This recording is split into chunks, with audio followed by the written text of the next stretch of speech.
Ladies and gentlemen, welcome to the 3-0 Take, where we talk all things Major League Baseball. Here's Kyle Corwin and Nate Reyes. It all starts right now. Welcome back to the 3-0 Take, presented by Big League Chew. This is episode 287. I'll be your host, Kyle Corwin, and I'm here with my co-host, Nate Reyes. Nate. What up, everybody? How we doing? Back for more. End of the week. It's go time. 1, 2, 3, 4, 5, 6, 7, 8, 9, 10, 11, 12, One more. 13, 14. That's how many losses the Angels have in a row. They're doubling down? I thought they just got 13. They got to 14 last night. I thought that was 13. Back-to-back shutouts, dude. 14 games in a row.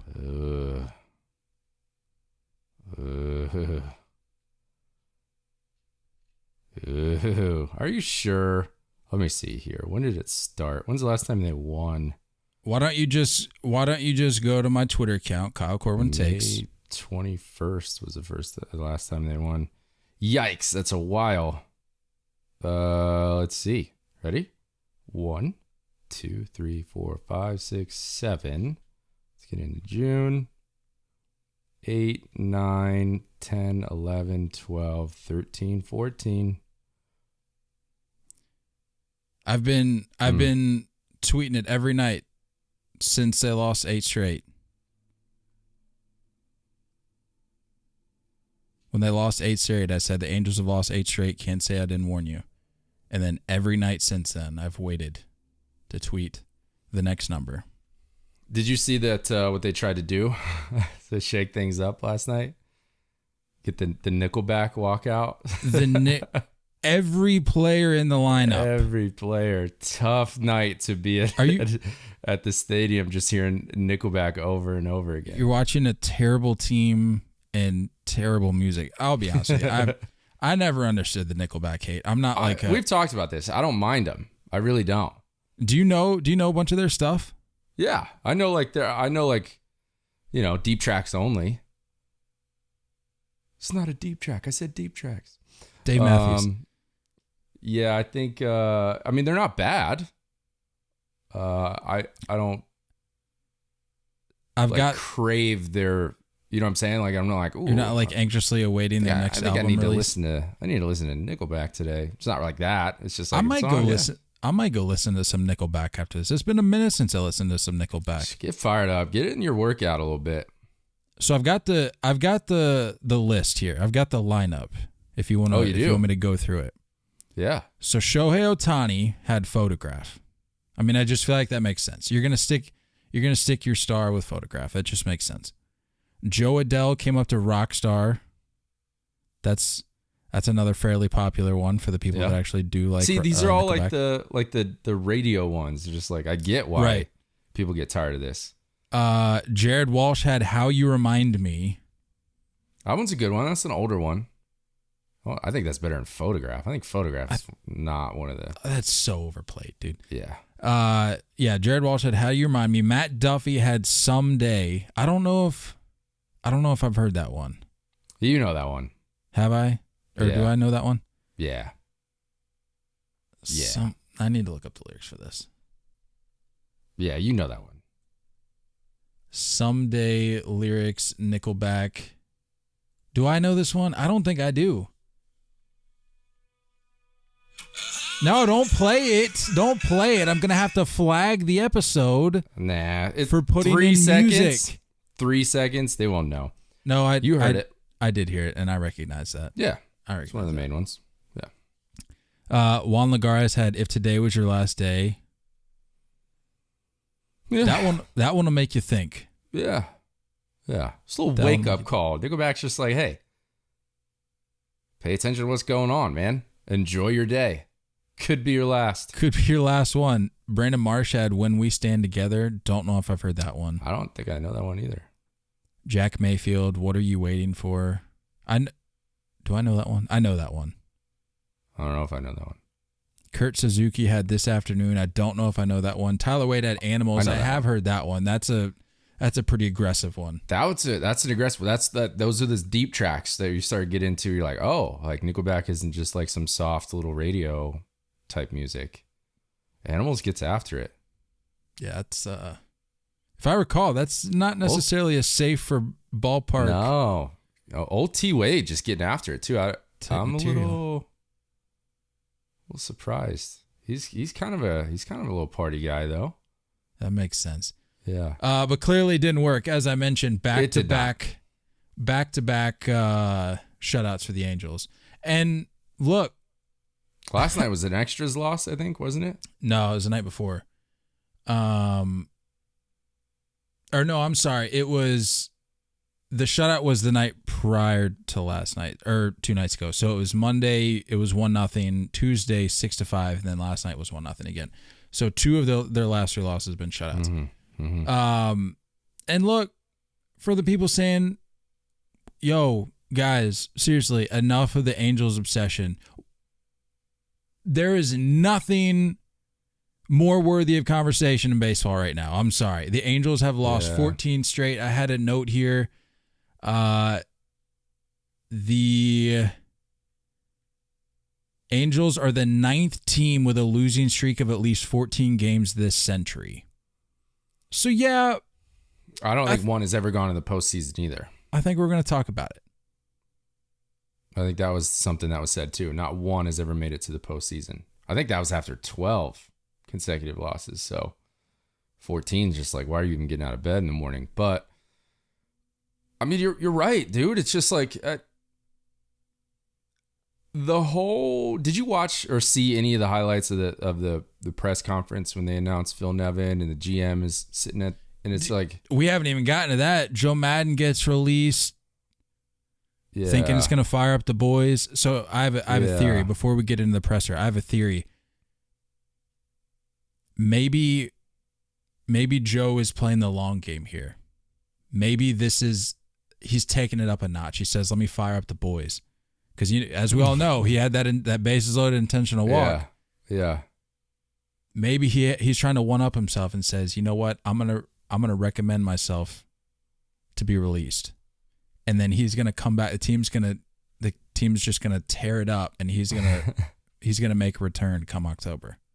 It's possible. We've seen crazier things, especially from that man. Yeah, we'll see. I don't know. I mean, Shohei is on the bump tonight for the last game of the series against the Red Sox against Pivetta. Shohei's been rough the last 2 or 3 starts, like real rough. Yeah. Pivetta, I believe it or not, has turned it around quite a bit, huh? Didn't he just throw he had an incredible May. Yeah, I was gonna say, like the last couple starts, he's been pretty good. So, I don't know, dude. I mean, I think Trout will still be missing this game, right? Yeah, he's day to day. To add insult to injury, he's sidelined after a weird. I was watching it. It was a weird. I don't know. I don't think I can call it an injury necessarily because I think it's just a little. Like I don't know if something's tweaked there, but it was weird. Like he hit the ball, and right off the bat, you're thinking he's got a chance at a triple, and then you see him pulling up like he's kind of laboring coming into second base, and you're like. Yeah. Not only did he not even attempt to go to third, he's barely getting to second. And then they showed the replay, and he makes it about halfway down the line, and you can tell something just didn't hit right, and he kind of shook it off the rest of the way into second. But after that, he was like, "Yeah, no, I'm out."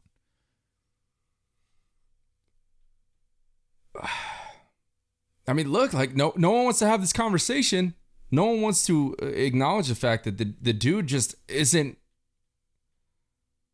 consistent enough in the health category. Like he hasn't been there.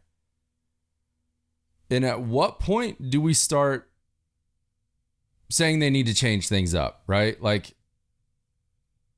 I don't know why the comparison has always been with like Judge and Trout, right? Like, wow, like Mike Trout's missed more games than Judge. We're like, yeah, like I've been saying, you know, Judge isn't an injury threat. This is it. Trout is struggling to stay healthy. Then at what point are you going to see the preparation, whether it's preseason, spring training type workouts, whether it's in-season type workouts, where you're going to start to see, he's thick, he's strong. Is he, what is his workout routine? What is he doing? Is he constantly in the gym? You know what I mean? Or is it needing to start to get a little bit more agile and limber and introduce some yoga? You know what I mean? It's just like all of these strains that he goes through. I don't know. And last year, I think they've openly kind of admitted the fact that last year was kind of gone. They just punted. And that's why he never really came back. That's why he didn't attempt to come back. So yeah, because what was last year? It's supposed to be like, wasn't it like six weeks or something? Right. And misses the whole rest of the season? During the time, they're just like, well, the Angels are done. So like, what's the point of coming back? And I don't know. What would you prefer? You know what I mean? Like, what kind of hope are you providing?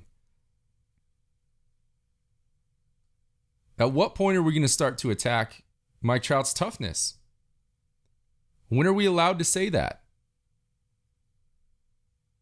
Anytime something gets brought up about him, he's like, no, he's the greatest player to ever live. Great. That's fine, but you got to stay on the field. That's what it's about, right? That's why Hall of Famers are Hall of Famers, is because they've been able to stay healthy and be productive for a long period of time.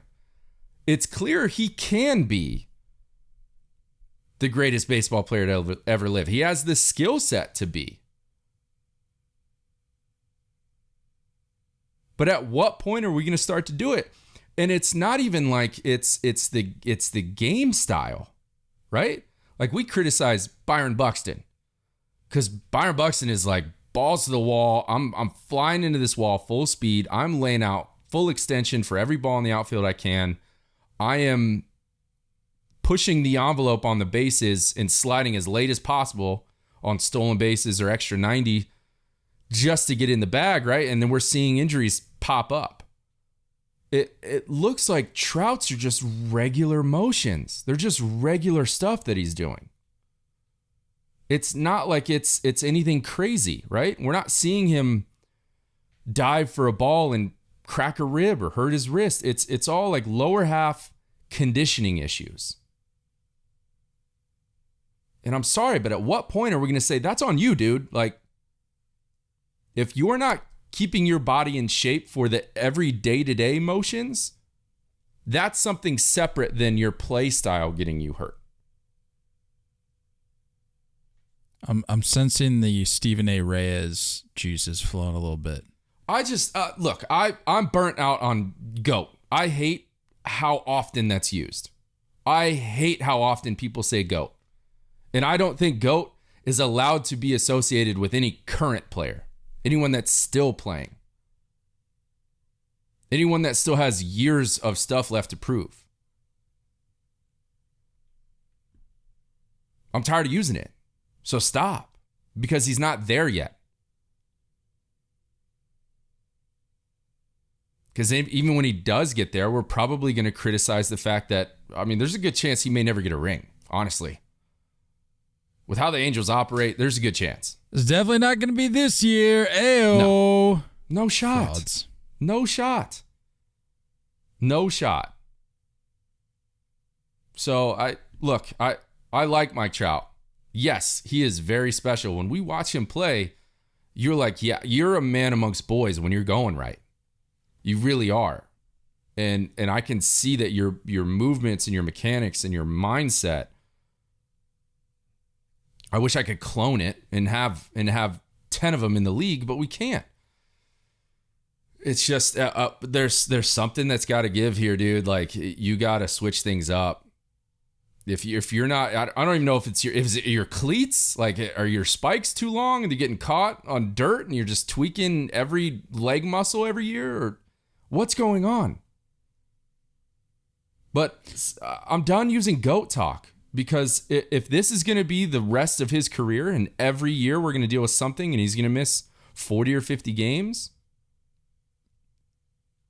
and this may be an overreaction. Yes, he's day to day. I was gonna say Nate's made it very he's made it very clear that he's not a pro Trout guy right now. I do like Trout. It's just, at what point, like, dude, like, everybody's dealing with something. Well, here's the thing. We got to stop putting so much blame on Mike Trout. And I'm not saying that that's what you're saying. I know you're kind of looking at this as an isolated situation or a case with Mike Trout. But this goes far beyond Mike Trout. Like, their offense has been horrendous. Like, I saw a note here. Sam Bloom on Twitter said the Angels have hit 1 home run in their last 8+ games. That's 1 home run in 295 plate appearances. The Angels led the majors in homers for a while this year and still rank number 7 overall. That's terrible. That's bad, dude. And that's why I'm saying this roster configuration is an issue. And when you're kind of wiping out your farm, I can't be more out on Joe Adell. I'm sorry. The fact that we cleared up Justin Upton for this kid is like, why? You know? I don't know. The Angels aren't it, dude. I'm sorry. They're not it. And they're getting closer, and I feel like they do put in the right place, or the right pieces. But, like, come on. Rendon? What is Anthony Rendon doing? Why can't he stay on the field? What's his deal? I haven't seen him on a regular basis since he was a National. All I know is I'm just thoroughly enjoying this grave dancing right now, because all that I heard is when they got off to this incredible start, which, by the way, they started 21-11 and are now 6-20 since that start. And they've since fallen out of a wild card position. Oh, and by the way, as of May 15th, they had an 81.4 postseason percentage to make the postseason, odds to make the postseason. It's now at 27%. All that I kept hearing was it, and I feel like I'm a broken record at this point, but are we looking at an all LA World Series? No, we're not, folks. We're not. No, the Angels are different this year. Angels are different. No Syndergaard. Mike Trout's going to stay healthy. Anthony Rendon's back. No. The same old Angels. Yeah. Well, I mean, the only silver lining you can look at this and say, it's clear that your division is kind of bad.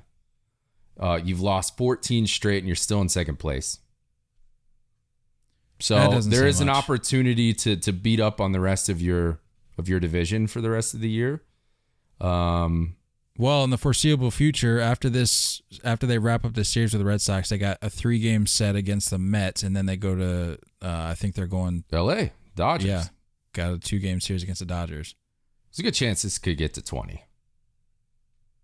Did I specify in my hot takes episode before the season started when I said I thought that there was going to be a 20-game? I'm assuming I said winning you streak. You said win streak. Yeah, okay. You said win streak. Because I was thinking about that. Yeah. I was like, I could be onto something with that with the Angels here. But yeah, all that to say, look, I don't think getting rid of Joe Maddon was necessarily the fix here. Sure, I think to an extent maybe it helped, but as with anything, you're gonna have to have a fall guy. There's always got to be a fall guy. And you're not going to go after the players. You're certainly not going after the front office. So yeah, that kind of leaves your manager out on an island. With that said, though, I feel like we've dug into the Angels plenty. it kind of begs the question: who's getting fired next? I've said this to you a few times. I think Tony La Russa's got to be on the hot seat. He's got to be. And yeah. I know that they've been riddled with injuries throughout the year, but we're watching some questionable decisions being made. You know? Yeah.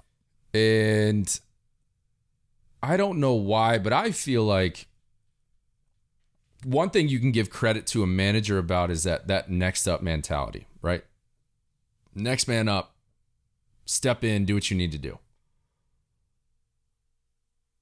I think when you see that with certain teams that remain successful, still find a way to win ball games, I think that's something that you got to attribute to the manager. You got to give him some credit on that. Like, you're keeping your guys, you're keeping your bench guys, your role players hot. You're keeping those guys tapped in. And it doesn't seem that way in Chicago. It just doesn't seem like your role guys are really taking advantage of having those opportunities. Is it safe to say they've been underwhelming since La Russa was like sent down your mean? I don't know. They've been underperforming since then.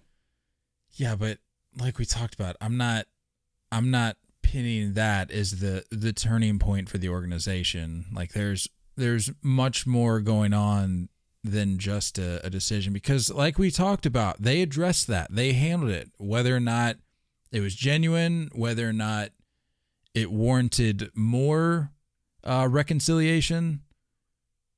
That's not for us to decide. But at least forward facing, we saw that they addressed that, they handled it, they moved on. I think even TA at one point, if I recall, he kind of laughed it off, and him and La Russa were okay, they were fine or whatever. I get it, that's fine. What was it? He called him like he's like our grandpa or something. What did he say? It was something along those lines. Look, I just don't know how much he controls that clubhouse. He doesn't. At this point, he doesn't. He gets you the gotta respect. have- He gets the there's respect gotta be as a great feeling- manager, but he doesn't. He Right. doesn't run that clubhouse. You got to have this feeling that your manager will run through a wall for you.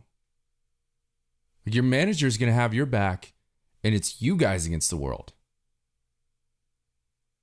And I think that decision displayed the type of manager he is to the rest of the clubhouse. And I think it's carried over into more decisions that he's made. He doesn't have his players back. We've seen multiple times this year of leaving relievers in and letting them get beat up. Yeah, letting them just get punished. And yeah, I'm like, he what? doesn't have their back in that sense, but I feel like he does have a weird way of showing it, that he has their back from a going into battle, them versus us kind of mentality, because we've seen where I think it was last year, and maybe it's even happened a couple times this year, where he'll as fast as he can manage those legs to go, he'll run out there if he feels like he's getting thrown at, or if his guys are getting thrown at, and he'll have his words, but it doesn't, to me, that doesn't mean as much, like you said, when you're leaving your guys out there to just absolutely throttled. It's just a lot of questionable decisions. I mean, we've seen it twice with Joe Kelly this year, where he's left Joe Kelly in to figure things out on his own.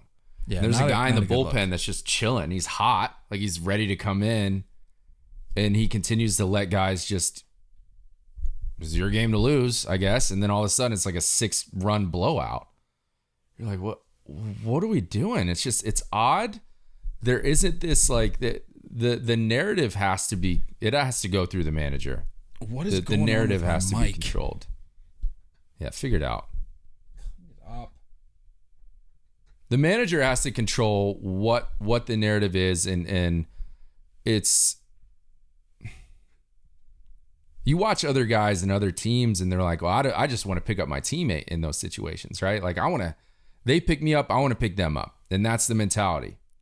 You keep talking. I don't see it with the White Sox. Mic. Figure it out, guys. Your first episode? I don't know what's going on. Clean it up. I'm going to leave you high and dry here. I'm not even going to talk. Thanks, dude. Tell me about another manager you think. I was doing a little digging around, and believe it or not, Scott Cervase's name popped up in the conversation. That's who I was going to say next. Yeah, it's I wonder if last year's success hurt him. You know? Talk about a 90-win team. The expectations definitely go up for the next year. The fact that the postseason drought is the longest in sports. I mean, that's a lot of pressure. But you felt like if they got 90 wins last year, they were going to be right around the corner. And then you're starting to see just kind of underwhelming stuff going on out there in Seattle. And they have a hell of a roster. They have a really good lineup. They really do. We're back. About time. But I think you're right. I think Scott Cervase could be even in a hotter seat than Tony La Russa. I don't know if I'd put Scott Cervase above Tony La Russa in terms of order of needing to be out the door, but is it safe to say he's close? Because he's been there for a minute. Yeah. And they extended him last September or last October, some point last fall. Or no, 2 falls ago. No, last fall. Yeah, 2021. So safe to say they had higher hopes than what's playing out right now. And like we said, what was it? Less than a month ago, we're like, it's early still, but is it time to be hovering over the panic button a little bit?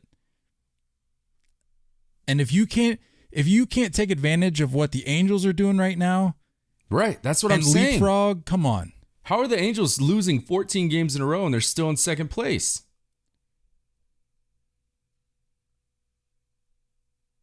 What is that about? That's tough.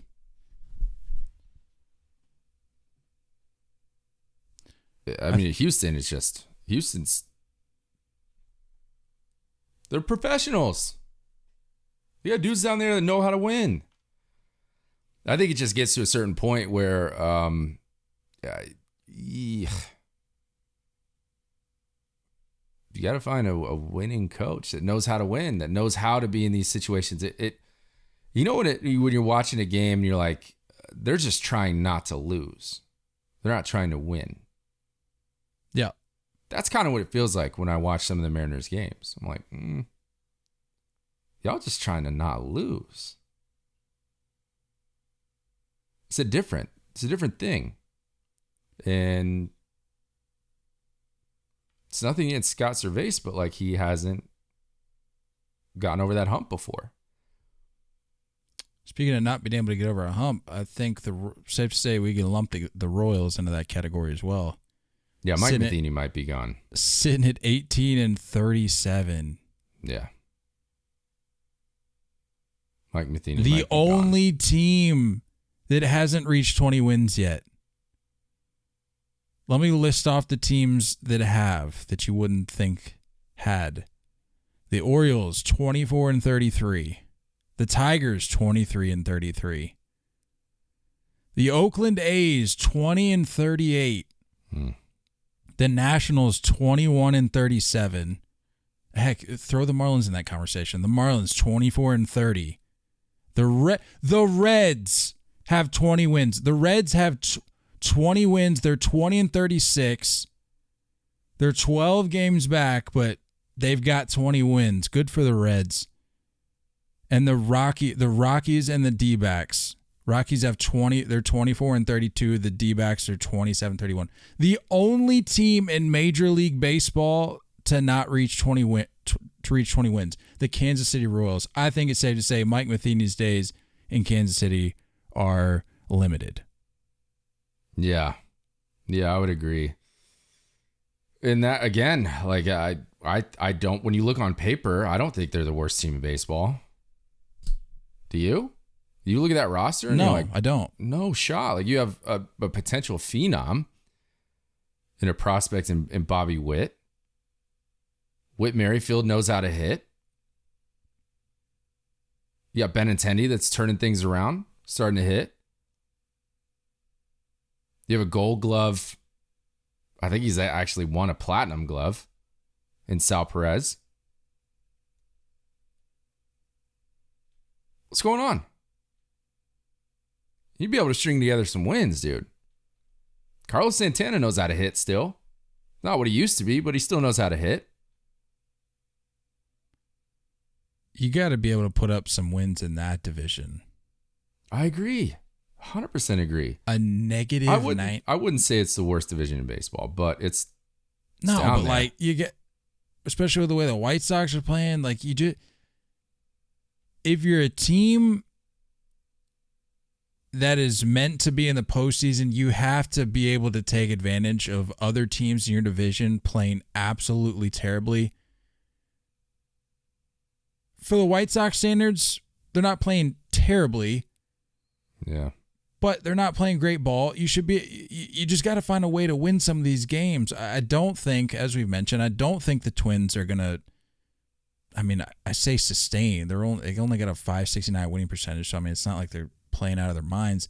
But like the Tigers, I don't know, dude. I feel like if you're the Royals, you have to put up a better showing than this, or otherwise Matheny's going to be gone. You're going to start seeing some pieces shipped out of there here I think they're going relatively to sell. soon. I think they're going to sell. You have to sell. I think they're selling quite a few names. Benintendi's got to go. Benintendi's name has been flying he's- around like crazy. Yeah, he's deserved an opportunity elsewhere. I've seen his name packaging some mock deals with the Yankees, actually. That'd be wild. That'd be wild. Get Gallo out of here. Sheesh. Yeah, I think Whit Merrifield, he's got to get a spot somewhere, dude. He's rolling 200 hit seasons out all the time. Give the man a chance. But even him, I don't even. The last I saw is how's he doing this year? I don't know. I've hardly paid attention to the Royals. What about Mondesi? Well, Like, I know that, like, at the beginning of the year, they were like, yeah, Bobby Wood will play third, Mondesi will play short. You know, like, yeah, Whit Merrifield's not eventually- he's not having a great year thus far. But no.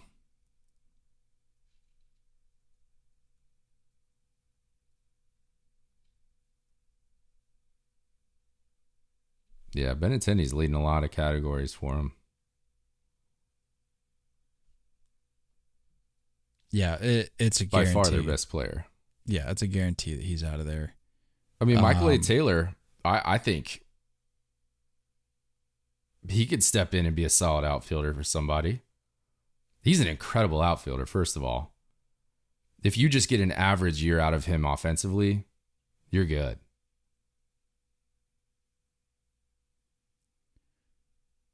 By the way, you mentioned Mondesi. He's out. He had ACL, Oh, did he? so he's no good in that regard. But Benintendi, safe to say, he's out. Just a matter of where. I hate to see it, or I hate to say it, but I feel like the Yankees makes a lot of sense. I'd love it, but that means I don't know who would want Gallo, or Hicks. One of those two has to go. One of those two is getting DFA'd. Hicks is still on the books for another 2 years. Gallo's set to be a free agent next year. But yeah, I think the Royals they could make probably it have work to if sell. they could make it work if they really wanted him.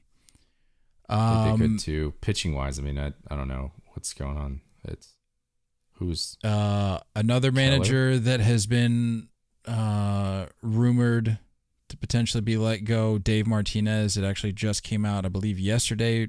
Nats GM Mike Rizzo came out and said they are not letting Dave Martinez go. the last thing the Nationals need to do is rock the boat for Juan Soto. Don't rock the boat, dude. Dave Don't Martinez do anything that guy doesn't want you to do, okay? He's You a keep player's Juan Soto manager. happy. Yeah, he's a good manager. There's only so much you got going on this year. What's the point of firing? For what? This is what you got yourself into. You knew this year was coming. You knew that this was going to happen. You knew it was going to be an underwhelming year. Why just rain on everyone's day by letting their manager go? Well, a lot of this is coming down to whether or not the learners are going to sell, because I mean, unless I missed it, I don't think it's certain yet, but it sounds like the learners are prepared to sell. So that's going to play a role. I mean, regardless what they should have been expecting this season, because we all saw this coming. Yeah. Selling the team does play a role into the decisions that you make, regardless how good your manager is, regardless who you have on the field. Like that, it's you can't separate that from the other decisions you make. Like that plays a role. So I'll make a little prediction here on June 9th, 2022. Team gets sold. Rizzo gets let go. Most owners want their own GM, right? Sure. Going to clean out that front office, bring in their own guys. And they're going to re-sign Soto. That's my prediction. You can lock me down for that. June 9th, 2022. That's what I'm saying right now. Nationals sell, new ownership, new front office, and they go in. I'm not going to say they're going to be like, dropping bills like Steve Cohen did for the Mets, but new owners are going to come in and say, hey, it's our show now, and this is what we're going to do. But they're going to do it with a new GM, I think. That's my prediction. Very interesting. Didn't think I'd be getting that take from you on June 9th. Why not? Why not? Let's just commit to stuff, huh? So you think Soto's going to be there for a while? Which, by the way, actually, no. Before we get into that, tell me about our friends. The boys? The boys and the girls. BLC? Big League Chew, founded by former left-handed pitcher Rob Nelson. Big League Chew started from humble beginnings in the Portland Mavericks bullpen in 1977. For more than 40 years, the iconic pouch is packed with shredded, flavorful bubble gum has become the #1 shredded gum of athletes everywhere. Big League Chew has sold more than 900 million pouches and is designated as the Hall of Fame bubblegum. Grab some gum and head to Big League Chew's social media channels at Big League Chew on Twitter and at Big League Chew Gum on Instagram to show off your Big League bubbles. You can also find a list of retailers or purchase any of their products directly from their website at bigleaguechew.com. Big League Chew. Speaking of Juan Soto, can we just talk real quick? Just a little tangent here. Can we talk about this tweet from the other day from Hector Gomez about the potential DR's dream team for the World Baseball Classic? Look, it's not going to happen. It never does. You never see the ultimate dream team come to fruition. You got to sprinkle in a couple old guys too that still want to play. Sure, but can we just? We got this next year, right? WBC 2023. Yeah. Can we just admire like the possibility of what could be, even though it'll never happen? You got this mock lineup for the DR for Dominican Republic for 2023 World Baseball Classic has Fernando Tatis Jr. at short leading off, Jose Ramirez at second, hitting second, Juan Soto in left hitting third, Vladdy Jr. at first hitting cleanup, Rafi Devers is your DH, Manny Machado at third, Teoscar Hernandez in right, Gary Sanchez catching, Starling Marte in center. Yeah, I think 7, 8, and 9. What's crazy is that like they're pretty good, but you're like, those are the worst guys on this team. Like one of the comments on the graphic I put out, you know how set you are if you have Sanchez and Marte hitting 8, 9. Yeah, I know. That's what I'm saying. I did like one of the comments I saw in here where the caption I put was "Who's beating this team?" and then one of the comments was Gary Sanchez is beating this team. Like that's really your only weak spot. Like is there nobody else? Pass balls. Yeah, who else is catchers from the DR? Like, can we get anybody else? Like, can we change Sal Perez's birth certificate or something? Because we need to put a nice finishing touch on that. We can't have Gary Sanchez behind the dish.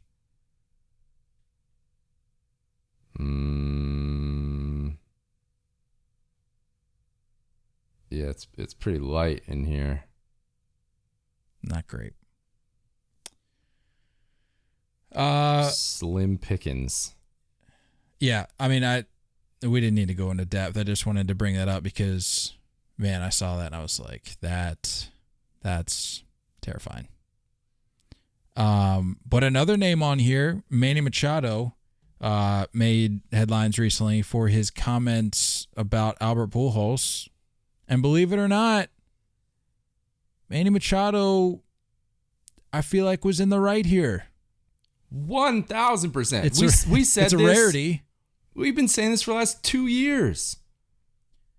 Before any conversations, before he was even let go, like he was still an Angel, and we were like, we need him to finish his career as a Cardinal strictly for the farewell tour. Why isn't it happening? Where did that go? We saw it for a few years. Like, we got it with Jeter. We got it with Mo. We got it with David Ortiz. Like, why is this not a thing? Like, and I love those names. But you could argue Albert Pujols is the biggest names of that category. In terms of our generation, we have seen few greater, if any. Yeah. This dude deserves a lot of praise. So Manny Machado comes out regarding the farewell tour, or lack thereof, I should say, and says it's kind of BS that teams are not giving him a farewell tour. I'll tell you that right now. Why? Albert has been the best player in our generation to ever play this game. And to see him doing the things he's doing, I mean, it's just unbelievable. It's freaking special that St. Louis gave him the opportunity to come back here and finish off his career as a Cardinal. Yeah, I feel like why is it that like the Cardinals fans are the only ones that are thrilled about this opportunity? I think the rest of baseball needs to figure it out and celebrate. I'll be honest with you, and I don't know if I've mentioned this before. Just want to go on record first of all as saying I agree with Manny. I think he's right. I think baseball needs to be doing a better teams and these organizations and fan bases need to be doing a better job. To be fair, there have been a couple that have acknowledged him. In fact, I think I just saw the Rays put something up on the Jumbotron for him and Yachty yesterday or something. I need like a ceremonial type of gift at home plate before the game. Yes, I agree. What I will say, though, is I feel like Albert may have shot himself in the foot with just the way he's handled these last few seasons, where people are like, all right, this dude is just eating up cash out in L.A., goes to the Dodgers, okay, like gains a little bit of goodwill there because he's helping the clubhouse. He was making a difference there for a minute, but at the same time, it's the Dodgers, so people are automatically going to turn those people off that even thought that was a decent thing. And now he comes back to St. Louis, and it's like, dude, we thought you retired like 3 years ago. Why? Like, what are you still doing? I feel like that plays a role into maybe what we're seeing or not seeing, I should say. Because if he would have been a Cardinal, if he would have made his way back to St. Louis 2-3 years ago, completely different story. I agree. And I do think that there could be behind the curtains that we don't know about. Pujols could be saying no to this stuff. Who knows? I'm assuming that's a conversation that happens. You know? A Rays guy says, hey, like, we're going to give, I don't know, one of our veterans an opportunity to present you a gift before the game. Maybe Albert's like, nah, like, we're good. Like, just give it to me behind closed doors. You know, maybe there's something there. Because the Cardinals are having a good year. And there could be a point where Albert's like, yeah, I don't want to be a distraction for this team. And that is something I talked about before. Yep. Right? That he could be a distraction. and it could take away from the team. That could be something going on. But what's crazy is that you look at his teammates and you're like, pretty sure they'd be cool with it, dude. Like, you have another legend in Yachty that would happily, in Waino, go about that with you. You have Nolan Arenado that has like openly said, like, every day I can't believe I get to be in the same clubhouse as this guy. And that right there, if you have those guys being like, yeah, dude, we're cool with it. Who are you going to be? Everyone else is going to buy in. Yeah, you're some like AA call up who's making his debut. No, guys, let's tone it back on the farewell stuff. I got a game to play today. Like, no, you're a nobody. No, exactly. So like, if your core is okay with it, I just can't see there being him having an issue. I don't get it. Yeah, I agree. I definitely agree. The only thing I can think of is that maybe, Albert was like, I don't want to take away from Waino or Yachty if they're calling it quits too. Like, it'd be weird if they all three retire after this year, but only Albert Pujols got a farewell tour. Yachty is arguably one of the greatest catchers we've ever seen. Like, I'd say top 5. Fair, right? Yeah. I mean, like, you got Johnny Bench at the top. You throw Pudge Rodriguez in there, and then like only maybe Yogi, but like even Yogi was like, he wasn't like a full-time incredible lights out catcher. And like we've talked about, Yachty has come out and said, he's like, oh, this is it, man. But like you said, it might put like Waino in a weird spot because it's like he hasn't officially come out and said that he's done. And you're looking up, if you're a fantasy baseball manager and you're looking at Waino's game logs, you're going, why are you quitting? This guy's not retiring, right? He's coming back next year, right? Yeah. Like, that's just got to be a weird thing. So maybe that might. There could have been a conversation we don't know about. There could have been Pujols going to to everyone in the Cardinals and just saying like, look, like if anyone tries to come to you and want to do something before a game, like just shut it down, man. Like I appreciate it, but like that's not what I'm about. And that could be a part of this. I don't know. I have no idea. It could turn on at a certain point this year, but I feel like if anything, wouldn't you want it in the beginning of the year? Up until like maybe July or August, and then you could just use September to focus on a postseason run. Yeah, but I mean, there's certain teams that you're going to run into that you won't see until later in the year. Because sure. I mean, you're going to get your division teams, you're going to get your other league teams, but I don't know how much that plays into it. It's possible, but I just feel like if you're Pujols, and if that is his final decision, like if they came to him, I respect it. I'm not going to knock the decision, but I feel like in a way it's almost a way of showing your appreciation for those teams to be accepting of their efforts to acknowledge you, because it's like it's weird to not accept a gift. Yeah, exactly. I heard that one time because like growing up, I was like, no, like please don't worry about it. But then I heard somebody say one time, like, no, it's in a way, depending upon how you look at it, it's kind of insulting to reject somebody's gift, because it's like it is. Yeah. They've decided that they want to like sacrifice their time, their energy, their money, whatever it may be, to like show their appreciation for you, and it's almost insulting to shun that. So in this regard, it's like these teams want to do something special, and if he's, again, not saying this is what he's saying, but if that is, it's like, Albert, what are we doing, guy? Yeah, I'm with you. Paige was talking to me the other day about like love languages. I guess like everyone has like a love language. I hear about it all the time, dude. Yeah, I don't know. I didn't know that was like a thing. But she was like, "What do you think yours is?" When I thought about it, I was like, I love giving gifts. Like I love giving gifts. I love putting the time into it. Like it's actually a pet peeve of mine. If I give someone a gift card, I'm like, ugh. It's like a cop out. Like for me, I love getting them. I'm like, hey, fill me up with gift cards. I'm cool. Yeah. But when I give one, I'm like, I could have come up with something that's like, I know you. I want to give you a gift because I know you, right? I want to show you that I know you. It's weird. Like, it's weird to say no to a gift. I don't know. But I mean, either way, whatever is working for the Cardinals, just keep doing it.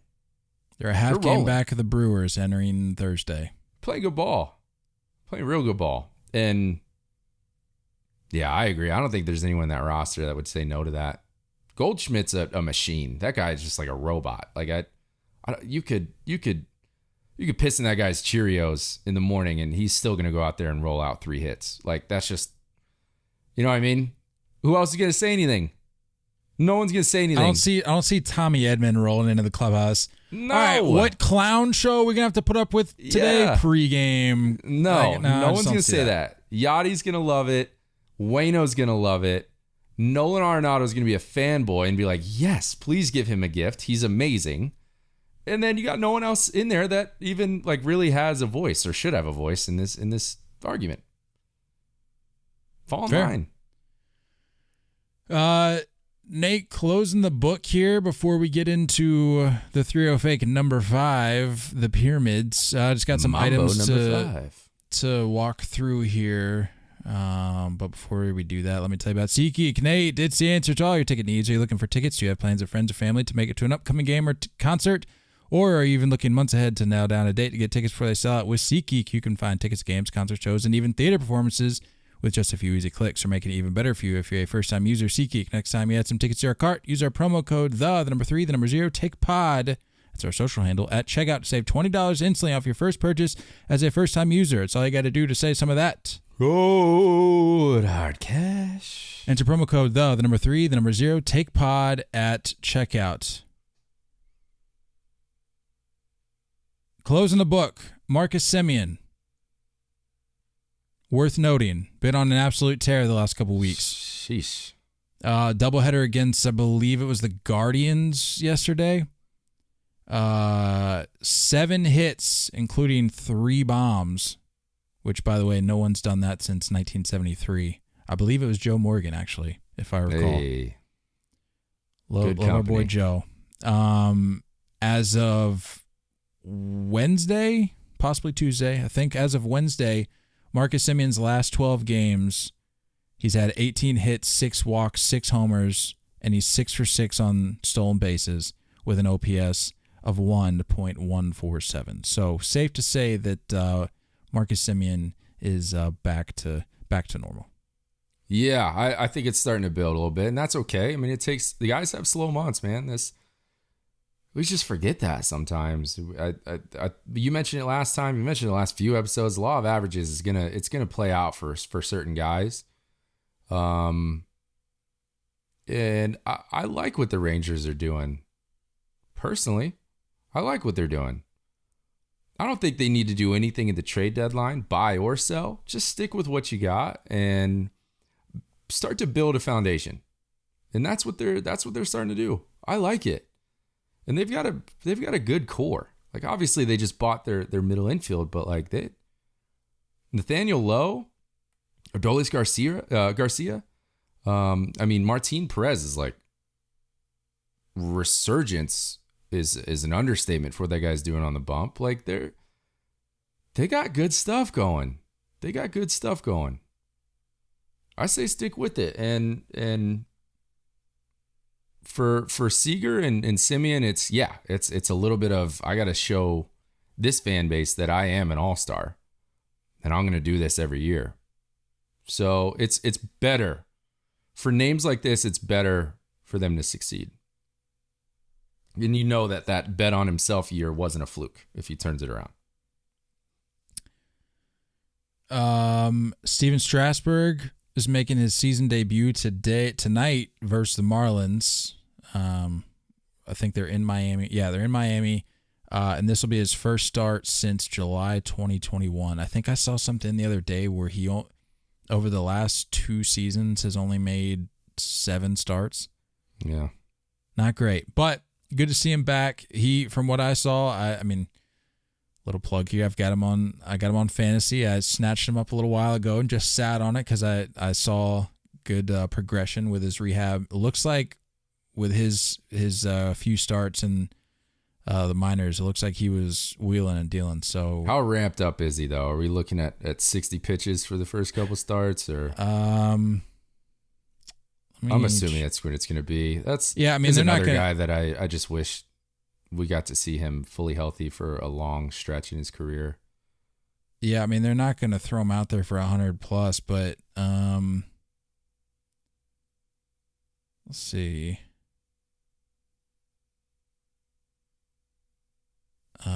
Yeah, I think I saw something. It was like 60. Oh, see, one of these starts he threw 83 pitches. So Friday, June 3rd, he went 6 scoreless for AAA Rochester, throwing 83 pitches. So I mean, he's ramped, about as ramped up as you can be. So I'll be curious to see how it plays out. Another note here: did you see that national anthem that was played on a saw out in Oakland?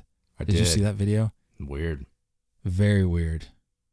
Oakland's just like a Twilight Zone out there. I don't know what's going on. Giving me some serious like murder mystery vibes. Big time. I don't know what that was. If you haven't seen it, go look at it. It's cool, talented, but just like very weird, talented. Just weird. That I just would have thought of all the things I wanted to hear the national anthem played on. I feel like the saw is probably pretty low on that list. It's probably like when you watch videos, you're just like, I mean, that was impressive, but like, why? But why? You know those dudes that are like launching basketballs from like forever across the court, and they're like, 70 attempts later, or the dude that's just sitting in his room flicking an Xbox disc into his Xbox that's 30 feet away, and he eventually gets it, and you're like, okay. Cool. It's like that. It's like that Jurassic Park quote when they were so preoccupied with whether or not they could do it that they didn't stop to think if they should. It's like, yeah. It's like, okay, we can play the national anthem on a saw, but is that what the 12 people in attendance really want to hear? Probably not. Do you think was it a girl or a boy? I didn't see. I think it was a woman. She Do you had think she had her bow or whatever and was playing it. You think she brought her own saw, or like? You think I'm they gonna just go had ahead one and laying say, around? Yeah, I'm gonna go ahead and guess that they probably don't have many hand saws just laying around. Hey, look, I'd love to read a report that was like she forgot her cello in Oakland. The A's were just like, no, hey, we have this saw over here in the clubhouse because this ridiculous stadium has that been would under be the construction greatest forever. audible of all time. Like, hey, then I'm more impressed. Then Okay. I'm like, all right, I'm bought in on this story now. All right, But if she's like, I flew here from South Carolina with this 6-foot saw to play you, I'm like, all right.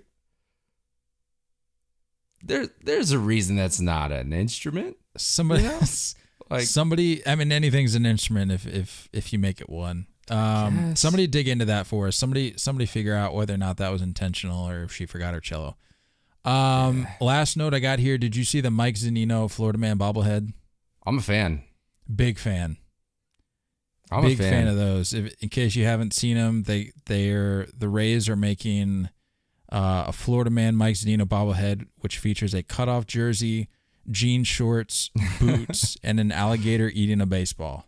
Did you realize that he's just like a country boy? Like, Yeah, I think he was born in Florida, and did he go to U of F? I think so. And he's got like a camo glove. I'm like, you're just a little bit of a redneck. I like it. It's cool. It's a cool bobblehead. It's fun. Yeah, he was. Wow, you look at Mike, born in Cape. Is it Cape Coral or Cape Coral? I think it's Cape Coral. It's definitely coral. Yeah. Cape Coral.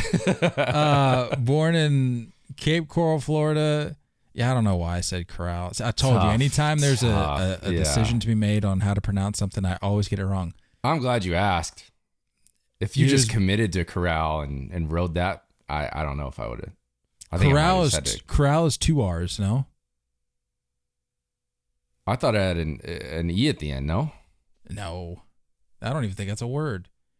Corral. 2 L's? 2 R. No, 2 R's. 2 R's? 2 R's. Yeah, that's what I said.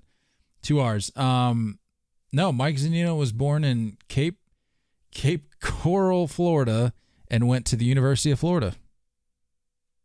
So he is that's a true Florida man right there. It's a rare dub for the Rays PR department.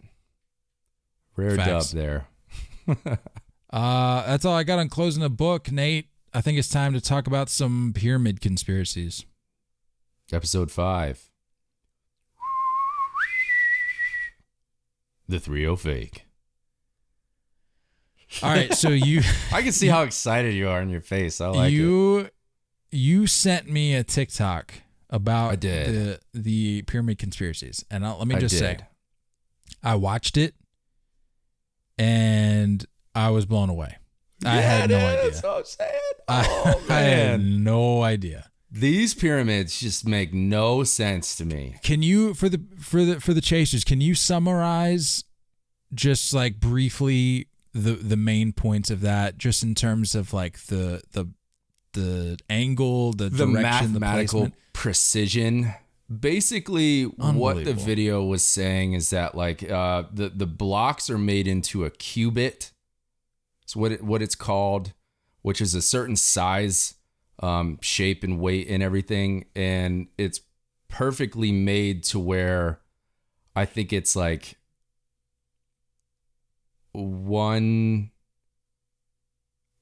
like 1 in 274,000 cubits would cover a certain distance that's like around the circumference of the earth or something like that. And then they basically said that the pyramid is perfectly, like near perfect, pointing direct true north. I think they said it's 0.60th of a degree off. But then they attributed the fact that the Earth's axis has changed over that time period. So it could have been even more accurate back then. Just a lot of weird, crazy stuff. But yeah, that, I don't know, man. It's just nuts. Like it's perfectly in this spot too. Like where it is in Egypt is like kind of middle of the road. Also, the size of the pyramid is, I think they said 13 acres or something like that. 15 acres, like square acres, which makes up a full block of longitude and latitude grid, where it takes up like a full block of that. It's just like stuff that, like, how did they know that back then? How did they know what true north is? How did they get it exactly there? Once I sent you that video, by the way, TikTok just like really grabbed onto me, and they were like, now every time I'm on there, it's like more pyramids, conspiracy stuff. Was this the one that showed you how they thought they built it? Did I send you that one? I don't know if I saw that one. So that's the part that I'm curious about. This actually made sense to me though, because we talk about like these huge heavy blocks, right? Like how did they stack them? How did they get to the point where they were like being so high? And what's hilarious is this always cracked me up. I'm like an 8-year-old kid, and it's cracking me up because I'm like, there's no way. Like if you look in the textbooks, like the history textbooks, it just shows them pulling the blocks up with like a sled. There's like 12 of them with a rope. They're just like, we're just going to pull this over some logs. Like you're not pulling this up on a sled. No. So this is what I watched. This is what I saw. So I watched this other video that they said they basically created a pool. And they know that water's always flat. Right? The water is always level. So they created this pool, and they got this big rock where these cubits are. Right? The big block. And they dragged it through the water, and it like floats, keeping it towards the top of the water. And they float it and they put it in this groove in the pool. And then they just pay attention to how level the water is. And then they just chip away at this block until they get a perfect cube. But if they're using that technology of the water to move this thing, and they can put floats around this rock and let it float, they could basically put it in a place and then remove the floats. And then as you You just keep digging that pool deeper and deeper. I don't know. I mean, that solves some of it. I don't know how you get 12 stories higher, whatever it is. I don't know how tall it is, but it's tall enough to be questionable. Like, here, let's throw some of these 10-ton blocks up on Santa's sled, and we'll make our way up to the top. Yeah, I'm not buying it. Barefoot. Like, come on. Yeah. You just thinking of like Friends. He's like, pivot. It's just got like this block that all these Egyptians are holding. Like, where? Pivot where? Which way? We going to the left or the right? Oh man, gosh. there's no way. It's so accurate, but this video talks about how it's perfectly pointed true north. It's perfectly placed in like on Earth of being like this middle point. I think it's the exact like there's the perfect distance between the North Pole and the South Pole. It's like right in the middle. I think that was something that was said in the video, right? Yeah, it was something about the placement is like perfectly center of something. I'm like, there's no way these people knew this. No, there's no. I don't understand how. I don't understand how. I don't know. So what's the deal with like the Illuminati? Why do I feel like the Illuminati is involved in everything? Everything that we've researched. Minus like the JFK assassination, which who knows? Maybe the Illuminati was involved in that somehow. But I feel like everything else, the Illuminati is just like, yeah, we had a hand in that. Well, what's up with our dollar bills, man? Like they got the all-seeing eye on top of those pyramids on our currency. In the United States. The Eye of Providence is a symbol that depicts an eye often enclosed in a triangle and surrounded by rays of light or glory meant to represent divine providence, whereby the eye of God watches over humanity. This is on Wikipedia describing the back of the dollar bill. Yeah, what is that about? Why do we have the pyramid on the dollar bill? Dollar bill, y'all. Borrowed from Egyptian civilization, the pyramid No, I don't want to know.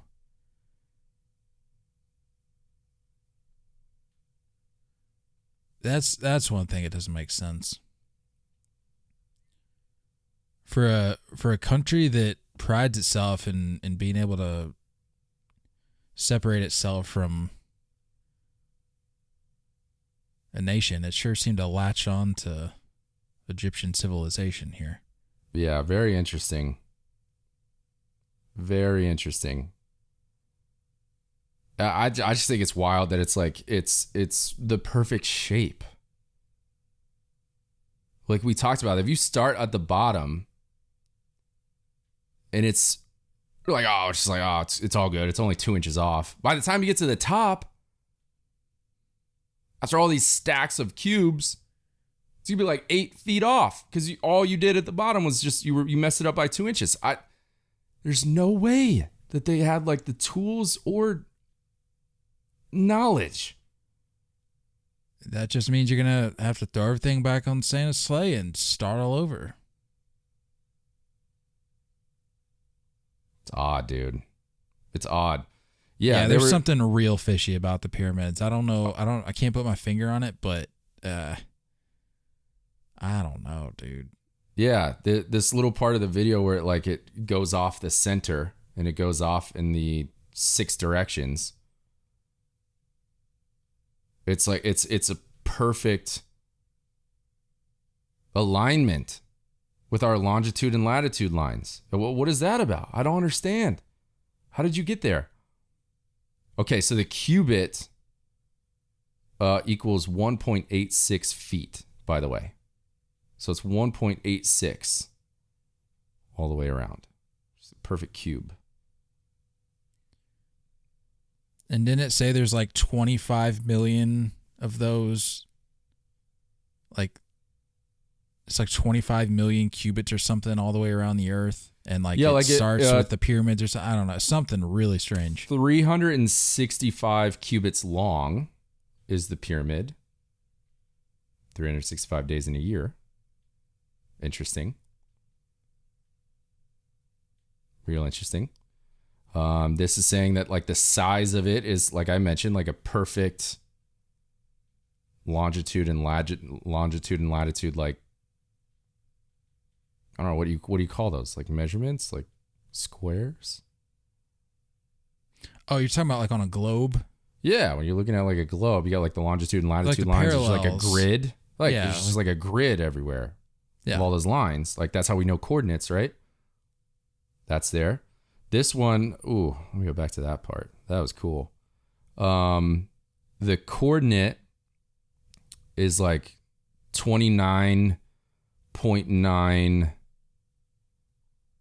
29.979245 blah blah blah degrees, like the very tip top of the pyramid.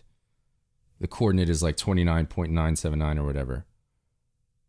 The speed of light is the exact same number.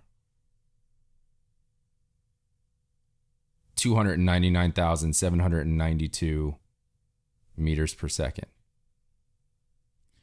It's interesting. I bet you those of you that are listening didn't know all this stuff about the pyramids, but go ahead. We've opened the can of worms for you. Go crazy with it. Yeah. Let us know what you find. There's a lot more to this world A lot going on there. than you think. Yeah. I don't know. We don't have like an overall Crazy. question about this. It's just like, we can't say, are they real or not? They're obviously real. Are they though? Have We're you just seen like- have you seen the pyramids, or It's just like in your Despicable textbooks? Me, where he steals it and it's just like a big inflated balloon. Has You anyone remember that? Tell me you Yeah. saw Despicable Yes. Me. Yes. The kid like falls into it, the fat kid. Has anyone seen the pyramids? That's the question. Has we should anyone really seen be anything? asking. Or are our eyes lying to us? Who knows? I heard, you want to talk about a trippy thought. I heard someone one time say, are we really seeing what's really out there? Or is it completely different, but our eyes are just showing us what we think we're seeing? In other words, like, are the things that are around us, like, do they look, feel, is all of that there? Is this like our 3-0 fake epilogue that you're writing? I don't know, dude. I'm just telling you. like- I'm just, zooming out a little bit just to give you something to chew on this. Put your this tinfoil weekend. hat on for sure. Hey, what's the 3-0 fake number 6 going to be next Thursday? Uh, I just typed in the 3-0 fake into Google. That's not going to help. That's not gonna help us. Conspiracy theories. Oh, you know what? I saw something stupid the other day. Did you hear that people think all birds are fake? I told you that, dude. You told me that? The birds aren't real movement. Yeah. They're like government spies. You want to look at the birds aren't real movement? The 3-0 fake number 6. I'm with it. All right, there you have it. Birds. There you have it. The 3-0 fake number 6. Birds aren't real. Be curious what we find there. Oh, that's man. all I got for the TikTok chasers. TikTok's gonna take me through some routes for sure. Digging through Some that tangents. stuff. Yeah. Cool. Well, let's get out of here. I gotta go to Costco. I'm gonna go get a membership. Hey, welcome to the live club. that life. Yeah. We got to start Live that that life you Costco podcast. People are they're clamoring for it. I'll record from there. I don't care. Just go No, pop like a squat a somewhere. podcast about Costco. All right. Recorded from Costco. I'll let you all know what about it. samples I get. I'll let you know. Let me know. Actually, I don't know if they do samples on the weekdays. It's very limited if they do. What a joke. Well, No. it's all business. No. All right, we got to get out of here. Yeah, let's get out. Last thing, I saw the new Top Gun. Excellent. Highly recommend it. I got to see the first one. Still haven't seen the first one. The funny thing is the first one's super cheesy. Of course. It's a late 80s movie. It's cheesy, it's corny, it's overacted, it's goofy. But this one is good. This one's actually like a good movie. overall, I don't think you really need to see the first one if you haven't. Because if you watch the first one, you'll be like, I don't think I want to see the second one. Well, I saw there was a couple of references, so I feel like it would at least There's a couple, help. but it gives you a good idea. Like Paige never saw the first one. She loved the second one. Might have to go see that. I recommend it. That's it. Enjoy your weekend. Watch some baseball. Get fat. Or work out, It's up to you. Choice is yours. Choice is yours. But while you're doing it, don't go chasing curveball. We love y'all, and as always, looking forward to talking more baseball with you guys soon. Until next time, stay filthy.